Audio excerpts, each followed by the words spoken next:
বড় রাস্তার পাশে চারটি খুঁটি আর মাথার উপর ত্রিপল টাঙানো ছোট্ট একটি চায়ের দোকান।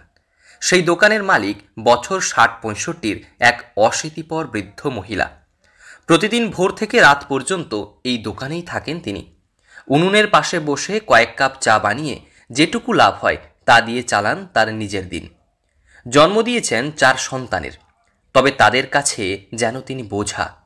তাই নিজের দিন চালাতে এখন ছোট্ট চায়ের দোকানে ভরসা তার। একলাই। ছেলেরা দেখে না? না, কেন? আমি দেখাইনি বলতে আমিও সেরকম খাটালি করতে পারিনি। তাদের সংসারে বউ বাচ্চাদের ব্যাপার জানেন তো, না কাজকর্ম করলে কি আর খেতে দিবে?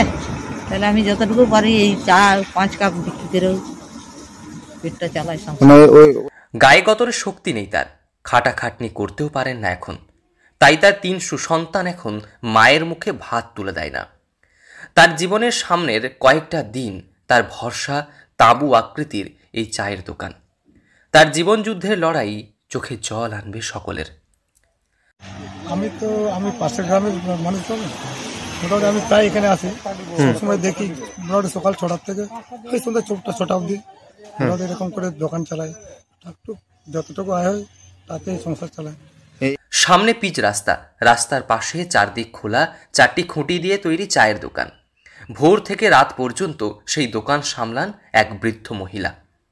যে ২-১ টাকা রোজগার হয় তা দিয়ে চলে তার সংসার।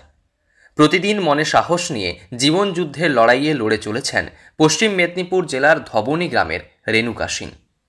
তার ৩ ছেলে ও ১ মেয়ে, স্বামীও মারা গিয়েছে কয়েককাল আগে। ছেলেরা আর্থিকভাবে সচ্ছল হলেও বৃদ্ধ মায়ের দেখাশোনা করার মানসিকতা নেই তাদের। গায়ে গতরে খাটতে না পারায় এখন তাদের কাছে বাড়তি বোঝা তাদের মা।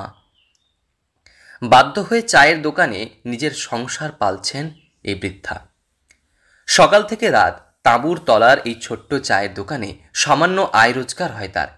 ঘরবাড়ি বলতে ছোট্ট একখানি ছিটে বেড়ার ঘর। শীতের সময় হুহু করে ঢোকে ঠান্ডা বাতাস। কোনোভাবেই খোলামেলা এই ঘরে রাত কাটে বৃদ্ধার। ভাতা ছাড়া সরকারি বলতে তেমন কোনো সুযোগ সুবিধা জোটেনি। কয়েক মাসের ভাতার টাকা জুটিয়ে রাস্তার পাশেই এই দোকান তৈরি করেছেন তিনি, আর তাতেই দিন গুজরান হয় তার। কয়েকজন সন্তানের জন্ম দিয়েও অসহায় বৃদ্ধ মা চায়ের দোকান চালিয়ে কোনো ক্রমে জীবনের ঘোর দৌড়ে এগিয়ে চলেছেন এই বৃদ্ধা। সঙ্গী ছোট্ট দোকান, ভরসা কয়েকজন কাস্টমার, ভবিষ্যৎ অসহায়তা। সরকারি সাহায্য পেলে খুশি হবেন তিনি, তবে আগামীতে জানেন না তিনি নিজেও। পশ্চিম মেদিনীপুর থেকে রঞ্জন চন্দ্রের রিপোর্ট, লোকাল 18 বাংলা।